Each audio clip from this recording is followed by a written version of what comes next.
That'll be good. You can taxi up too, but hold short of the taxiway if you would. Then I'll get your bonus as soon as I can. Okay, we'll taxi up. We'll hold short of the taxiway for length 137. Thank you very much.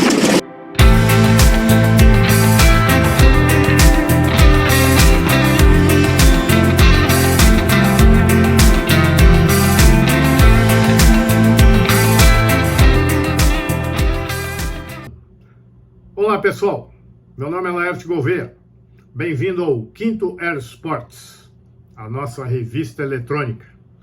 É um grande prazer estar com vocês mais uma vez e eu gostaria de começar o programa de hoje agradecendo as várias mensagens e comentários que eu tenho recebido. Tem servido como um grande incentivo. Também quero dizer aos nossos amigos que começam a nos seguir a partir de hoje que se inscrevam no canal, compartilhem com os amigos e deixem sempre seus comentários após assistir os nossos vídeos. Como de costume, nós vamos abordar dois assuntos no programa de hoje. O primeiro, acontecimentos recentes das redes sociais, e o segundo, atendendo a pedidos, dicas de como começar a voar, como escolher o seu aeroclube ou a sua escola de aviação. Essa dica não é só para os jovens de 18 e 20 anos que querem fazer carreira na aviação. Essa dica é também para os jovens de 40, 50 e até 60 anos que queiram fazer da aviação um hobby. A aviação não é só carreira, a aviação é um hobby maravilhoso e está disponível a qualquer idade. Então daqui a pouco nós vamos falar disso. Agora vamos voltar ao nosso primeiro assunto, que são os acontecimentos recentes das redes sociais e que, infelizmente, essa semana nos remetem novamente à segurança de voo, a um assunto que eu falo aqui desde o primeiro programa e que eu vou reforçar sempre. E esses dois acontecimentos que nós vamos tratar aqui nesse programa de hoje têm a assinatura do Air Sports 3. Lá eu comento as causas desse acidente e canto essa bola. Então, é muito importante que a gente reforce isso hoje, para que a gente não tenha que continuar vendo com frequência acidentes evitáveis no nosso meio, né? Então, vamos lá. O primeiro deles é de um piloto de paraglider que resolve decolar numa condição bastante adversa com um passageiro. Então, na decolagem, ele já toma um susto monstro. E segundos depois, ele se envolve num incidente grave que, por muito pouco, não se tornou um acidente fatal. Assistam o vídeo que nós comentamos já.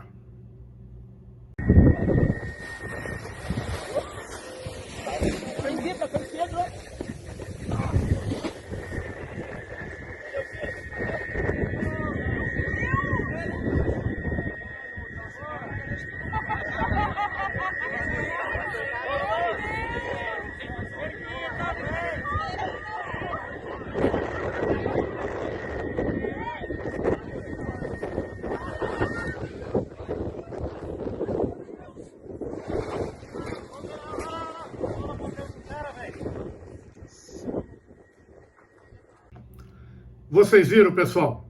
Esse, como eu disse, era um acidente perfeitamente evitável. E a causa é exatamente aquela que nós comentamos no Air Sports 3, onde eu digo, onde eu peço, enfaticamente aos diretores, aos dirigentes do paramotor e do voo livre, para que acrescentem nos cursos básicos a matéria de meteorologia e de circulação de tráfego aéreo. Esse acidente que a gente viu agora tem tudo a ver com o desconhecimento de meteorologia. Ele decolou num vento rotor, ele estava na rampa sobre um forte vento orográfico. Todo vento orográfico, quando chega no topo da montanha, se torna em um vento rotor. Então ele decolou num vento rotor fortíssimo, que é um vento extremamente perigoso, por total falta de conhecimento. Se ele tivesse um bom conhecimento de meteorologia, ele ia saber que onde tem um vento orográfico com rotor forte, que é um vento perigoso, tem ali cisalhamento de vento. Então tem o wind shear, tem tesoura de vento, tem microburst, tem tudo para alguém que está decolando com uma asa não rígida, principalmente, se der mal.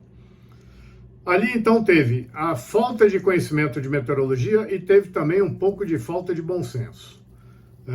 Nas rampas mais sérias, eu já conheço várias rampas aí pelo Brasil, e as rampas mais sérias colocam limites de vento para as decolagens. Então, se o vento estiver calmo, decola todo mundo. Se o vento começa a apertar, começa a ficar um vento impróprio, eles impedem as decolagens dos voos duplos. E se o vento fica um pouco mais forte, impede a decolagem do pessoal menos experiente. Só decola o pessoal mais experiente.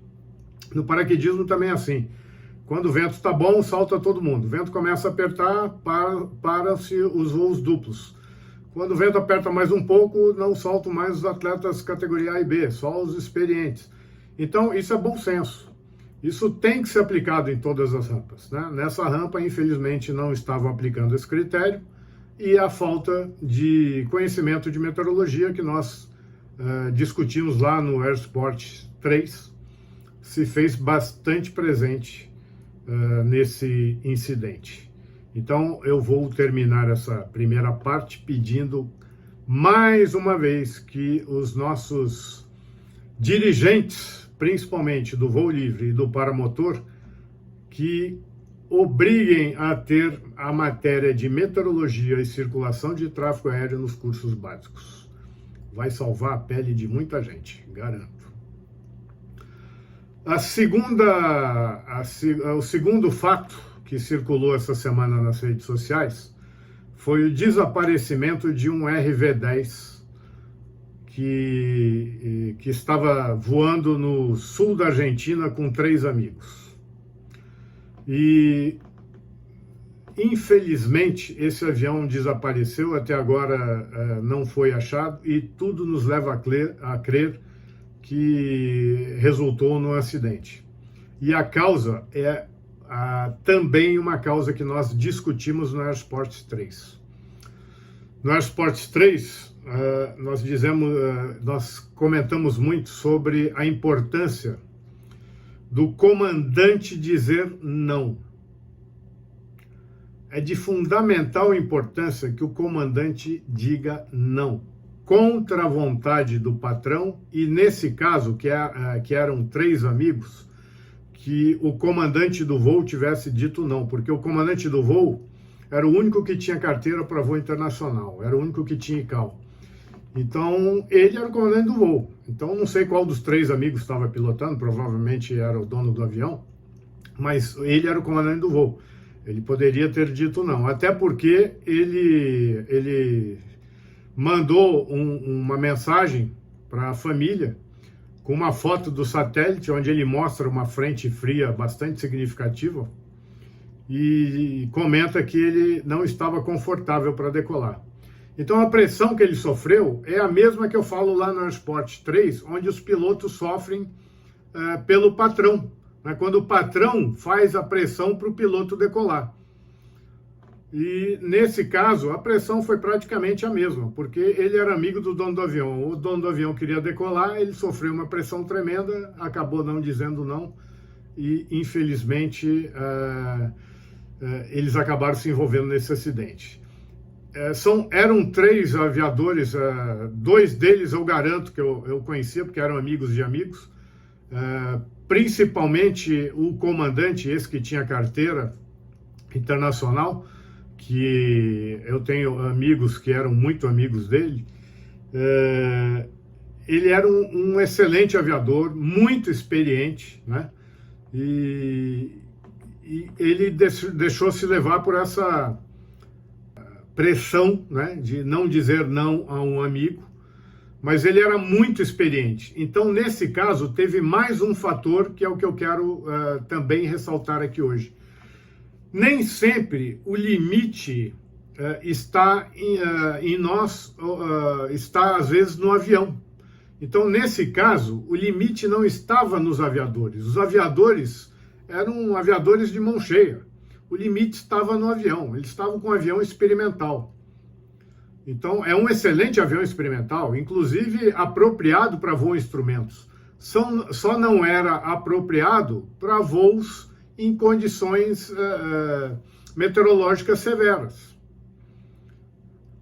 Então, olhem aqui essa foto que eu estou mostrando para vocês. Essa foto é de um avião da Azul que pegou gelo voando aqui no Brasil. Olha como ficou o nariz do avião. Agora, imaginem a condição de gelo que eles pegaram lá no sul da Argentina.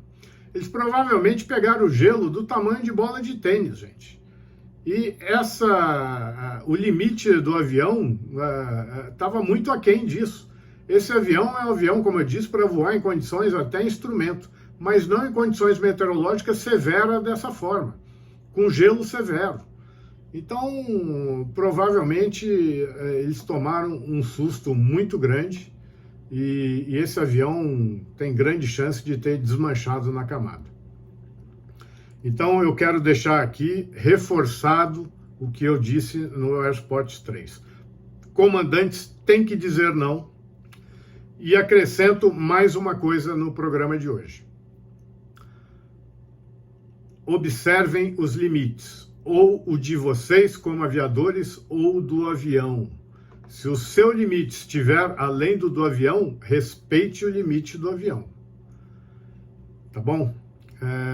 Eu quero deixar aqui meu sentimento para a família, porque eu sei que eram pessoas muito queridas e eu não estou aqui fazendo nenhuma crítica em relação a eles, muito pelo contrário, estou reconhecendo que eram 3 aviadores de mão cheia, 3 pessoas maravilhosas que vão deixar muitas saudades, mas que deixaram uma lição para a gente e que esse acidente não pode ser em vão, que tenha esse valor de nos deixar uma lição, né? E é aquilo que eu já falei lá atrás. Comandantes têm que dizer não e a gente tem que respeitar os limites, ou os nossos ou do avião. Então agora, terminada a primeira parte do nosso programa, vamos para o segundo assunto, que são as dicas de como escolher um aeroclube. Então, vamos lá, pessoal. Para a gente escolher um aeroclube, algumas coisas são fundamentais. Primeiro, economia. Não façam economia. Em aviação, a gente não faz economia. Os Mamonas são um belo exemplo disso, né? Eles voavam um Lear de uma empresa bastante conceituada, com piloto experiente, e aí o empresário deles achou que estava caro e resolveu ir para o baratinho. Aí foi para o baratinho. O comandante não tinha 200 horas de Lear, não podia com 200 horas jamais ser comandante de Lear. O copiloto tinha 50 horas, que não quer dizer nada, estava lá preenchendo tabela. Fizeram uma aproximação desestabilizada em Guarulhos por falta de experiência no avião. E quando arremeteram, não conheciam o procedimento, resolveram arremeter visual, cancelaram o plano instrumento para arremeter visual e não sabiam nem para que lado era o tráfego visual, fizeram o tráfego para o lado errado. Esse foi o baratinho. Então, na aviação, o barato sai caro. Então, gente, não se peguem na hora de escolher o seu aeroclube, não se peguem pelos preços, né? Observem outras coisas. Primeira delas, eu vou seguir carreira, eu quero fazer aviação para seguir carreira, ou eu quero fazer aviação para hobby, ou mesmo seguindo carreira, um dia eu quero voar acrobacia, eu quero voar planador, eu quero me tornar um piloto mais completo, ou eu vou só voar aviação comercial executiva. Se você vai seguir carreira e vai voar só aviação comercial executiva, você pode escolher um aeroclube onde tem aviões triciclos, porque você vai voar sua vida toda aviões triciclos. Se você quiser ser um piloto esportivo, quiser voar planador, quiser voar acrobacia, quiser um dia ter um avião clássico, né, quiser fazer aviação por hobby, eu aconselho a começar num aeroclube que tenha aviões convencionais. Convencional é aquele que tem a rodinha atrás, o triciclo é o que tem a rodinha na frente. Por quê? Quando você começa no avião triciclo e quer migrar depois para o convencional, você apanha demais, você dificilmente vai fazer isso em poucas horas. Você vai gastar algumas horas para se adaptar, depois de adaptado num triciclo, vai levar algumas horas para se adaptar no convencional. Enquanto que o contrário não é verdadeiro. O contrário é muito fácil, você que se brevetou num avião convencional, se adaptar num avião triciclo. É muito fácil. Em 2 horas de voo você já está safo no triciclo. É muito fácil. Agora, o contrário é que é difícil. O segundo aspecto que eu falo por isso que eu falo, não economizem. Escolham aeroclubes que estejam próximos a grandes centros e que, de preferência, tenha torre no aeródromo onde vai estar a sua escola ou aeroclube. Porque se você aprender a fazer fonia desde o primeiro voo, quando chegar lá no 5º voo, 6º voo, você já está fazendo fonia, você absorve aquilo com uma facilidade tremenda. Fonia é a conversa que você tem que ter entre os órgãos de controle. Então, é muito fácil para quem começa desde o primeiro voo a fazer fonia, absorver esse costume. Então, no 5º, 6º voo, você já começa a fazer fonia. Com 15 horas de voo, você já faz uma fonia perfeita. Ao passo que, se você fizer o curso todo sem fazer fonia, num aeroclube aí do interior, numa pista de terra, você vai ter uma grande dificuldade depois em aprender a fonia. É como aprender um idioma, né? Aprender a falar. Se você aprende a falar desde pequenininho, você aprende a andar e já aprende a falar muito rápido. Se você deixar para aprender um idioma depois de formado, você vai levar 5 anos para aprender o idioma e não vai falar com a perfeição que você falaria se estivesse aprendendo esse idioma desde criança, né? Desde quando começou a andar. E na aviação é a mesma coisa. Se você quiser fazer fonia depois que você já aprendeu a voar, que você já é um piloto formado, você vai apanhar muito, você vai gastar horas para aprender essa fonia. Então, esse curso que você achou que ia ser barato, porque era lá no interior, num aeroclube de interior, numa pistinha de terra que cobrava barato, vai acabar saindo caro, porque depois você vai ter que gastar todo esse dinheiro para aprender a fazer fonia. E é importantíssimo, se você quiser seguir a carreira, principalmente, você fazer fonia, porque você vai ter que saber fazer fonia muito bem para depois fazer o curso de voo por instrumento, tirar o curso de piloto comercial e o IFR, que é o voo por instrumento. Então, não economizem no aeroclube, gente. Economizar, a gente economiza no sanduíche. Quer economizar, come no McDonald's, come no Burger King, mas né, você pode deixar de comer um sanduíche de R$50, R$60 e comer no baratinho lá no fast food.